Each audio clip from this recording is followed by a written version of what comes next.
Alright, we're leaving Cat Key today, and Andrew is at the helm. We're sailing in 20 to 25 knots on the beam, and we're headed south, and it's a blustery day. But it's beautiful.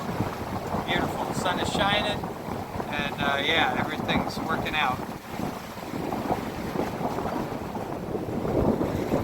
This is the point of Cat Island on the port side. Hawk's Nest Point.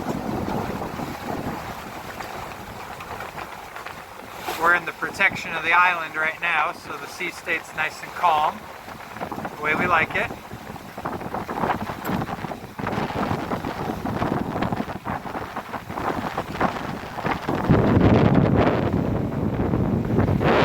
Water's beautiful.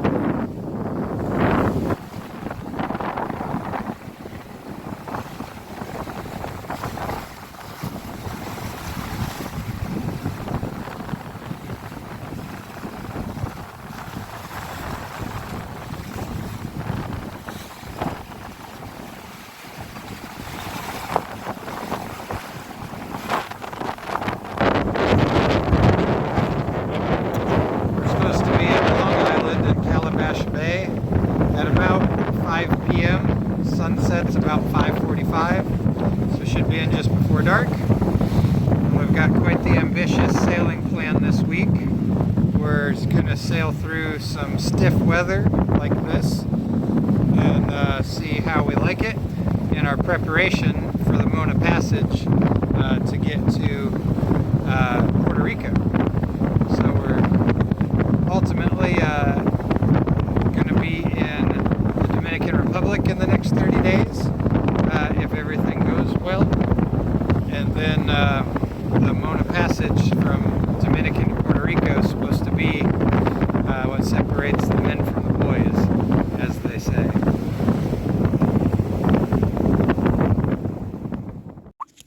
It took us roughly 7 hours to transit the about 42 miles from the new bight anchorage at Cat Island to Calabash in Long Island. All right, today we are on the northern point of Long Island in Calabash Bay, and we're anchored just out there. And just beyond where we're anchored is quite a lot of reefs and shoaling. It goes really deep to really shallow really fast, so there's big breakers that happen right at the entrance, and you gotta time it just right to get in here. It goes from 6,000 feet to 7 feet. Yeah, it's quite a drastic change. In a matter of 100 yards. Yeah. And there's a resort here we're gonna check out later today. The cruising guide says they're very friendly for cruisers, and you can come for happy hour. 5 o'clock to 6 o'clock is allegedly happy hour. We haven't checked it out yet, but we're planning to leave in the morning, so we'll have to check it out tonight. Yeah, and they supposedly have free Wi-Fi. And we're gonna go explore Hoosie Harbor. There's this little inlet here with what looks like a lake. And you can go in there and explore, and read there's good bone fishing in here. Yeah, looks like there's a guy out there fishing right now. So we're gonna go in here and check it out. Yeah, it's a stingray. Nice. We just entered Hoosie Harbor and we're already seeing life. We just saw a really good sized gray stingray. Just in the water right there. He swam straight to us. Yeah, he did. It was like he was curious about our engine or something. Or like we're gonna feed him. Yeah, or maybe we'll feed him. This is the inside of the harbor. It's a nice bay over there. And then as you, yeah, it looks deep over there. And then as you come around the corner here, there's some little estuaries inland. We're gonna go check those out. And potentially a restaurant. And potentially a restaurant with a dinghy dock. So we'll see. Continuing our exploration of Hoosie Harbor. Looks like there's some neat caves on the side of this rock wall. We always like to explore caves. Oh, honey. Yeah. Also, there's supposedly a Columbus monument here up on one of these mountain peaks. Yeah, up on one of the bluffs. To try to find it. I saw it as we were sailing in. It's kind of on the peak of Cape Santa Maria. And there's also a monument I read that's offshore underwater that signifies where Columbus actually anchored when he arrived at this island. And I mean, isn't this where he lost the Santa Maria? I thought he ran one of his ships into a reef here. Oh, it might be. That would explain why it's called the Santa Maria Cape. Have to read more about it. Yeah, we'll have to read more about it.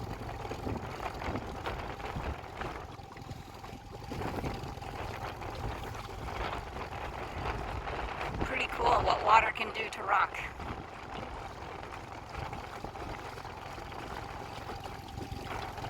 Yeah, if you have enough time. Yeah, if you have enough time. There's a cactus up there. It's kind of cool. I haven't seen big cacti like that here yet. This is the first. It's a first. It's like we're getting far enough south to be in Mexico. Yeah.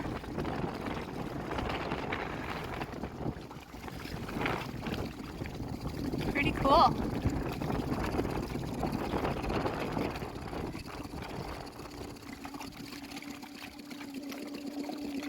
Looks like it's just surface cave, nothing deep to explore. But still really cool. Yeah, you can climb up to that. Yeah, you could. Look at that. Yeah, it looks like there's maybe a real narrow passage in there. Up to the top. Mm-hmm. Pretty cool. Some more cacti.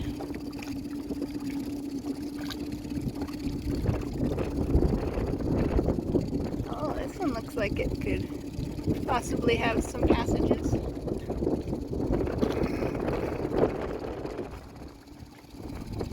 Hidden in there when it comes down. Yeah.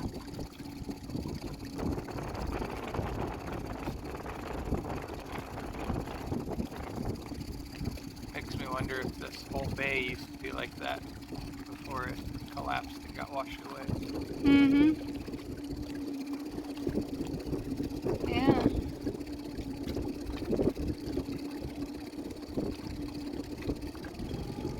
Pretty interesting.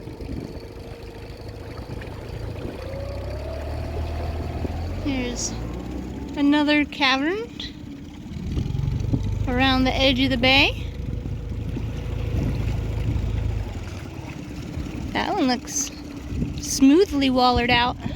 Yeah. It's pretty neat. And a termite mound by the cactus. And a termite mound by the cactus. That's a giant termite mound. There's some sort of duck thing. Oh.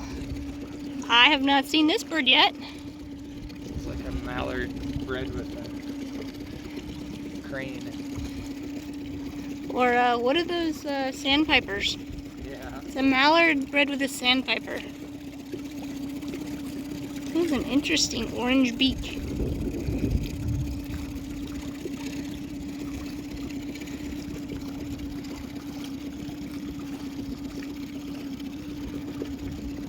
Cracked rocks. Yeah. I wonder how the lobstering is in here. Yeah, I was wondering the same thing. But you could probably find some small snapper too in the mangroves. Yeah. We continued our way inland from Hoosie Harbor and quickly found the dinghy dock, which is located quite conveniently next to the Sunset Restaurant, where we met Rodney, the owner and chef, and he prepared us a fantastic meal of fresh caught grouper, coleslaw, fresh salad, and a baked potato. And it was a little on the pricey side, but well worth it for how much food we got and the quality. He made it fresh as soon as we ordered it. Alright, so the sun is starting to set and we have reached low tide. All 4:45, something like that. 4:45. All of that was underwater when we came in, and now it's dry sand and mangrove. And we're slowly feeling our way out of here in the dinghy. We brought the paddleboard paddle just in case we need, and we've already used it. Just in case we needed to paddle our way out. Yeah. Sometimes when you enter into these estuaries, you have to paddle out. Yep. Good to be prepared. There's a couple marker buoys that mark the shallows, so we're going to try to use those to navigate. Yeah, but it looks like the center where we crossed through earlier to come in is all Completely sand. dry.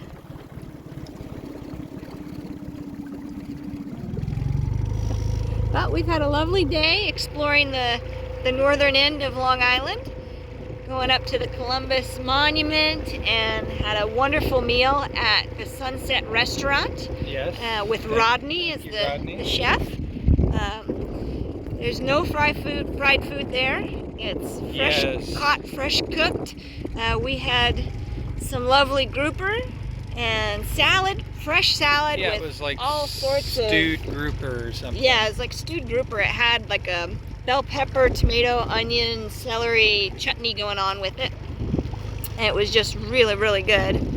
And we had a baked potato and coleslaw and a big old salad with fresh tomatoes and bell pepper and everything purple on the salad onion was and fresh and hand cut. Oh, it was delicious. Absolutely delicious. I highly recommend going to the Sunset Restaurant if you make it this way. Yeah. Be prepared with cash. He does not take credit card. Yeah, it's pricey. A meal for two with drinks for us was $90. Yeah. And that's okay, but just be aware. Yeah, be aware. It's a little on the pricier side, but what you get, he served us more food than we've had in any single meal since we've been here. A full 4-course meal, baked potato, sour cream. I mean, everything was superb. So. And you could tell he took his time to prepare it. Super friendly guy, beautiful establishment, beautiful view from the establishment, and a nice dock to tie up to. Yeah, I'm just gonna hug these buoys because I can't tell what side we're supposed to be on. Yeah, I think we need to be on this side. It's the side we were on the way in. Mm-hmm. On the way in, it looked a lot deeper on this side. Yeah, look at that sandbar. Oh wow, yeah, look at that sandbar. That was all underwater I'm coming into. You can see the roots of the mangroves where they're normally underwater, the high tide line. Well, there's Happy Jack out in the bay. Oh yeah, I'm gonna flip around. There's Happy Jack. Just in time for it to hide behind the berm. Yeah, I barely got it before it went hiding. Oh yeah. Well, we're gonna go check out the other resort. It's happy hour, we think, from 5 o'clock to 6. So 5 to 6. we don't know what that means.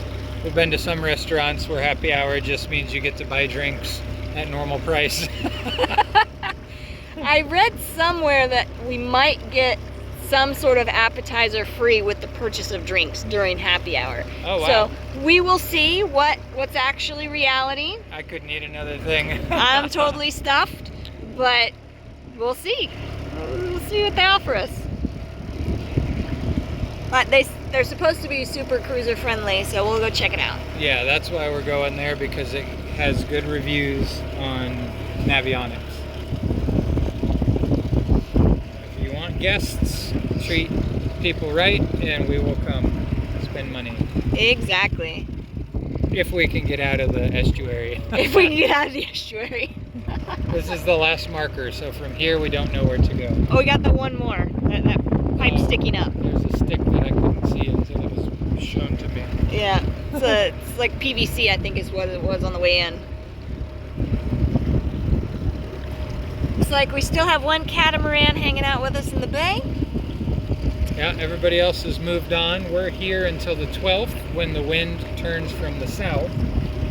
And then we're gonna head over to Conception Island. Yep, there's a stick there. Oh yeah, I think we need to stay over there. We see more sticks. Sticks. Follow the sticks.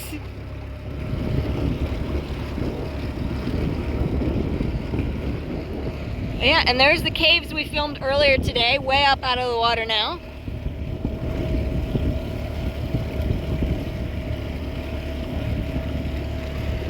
It's a beautiful night.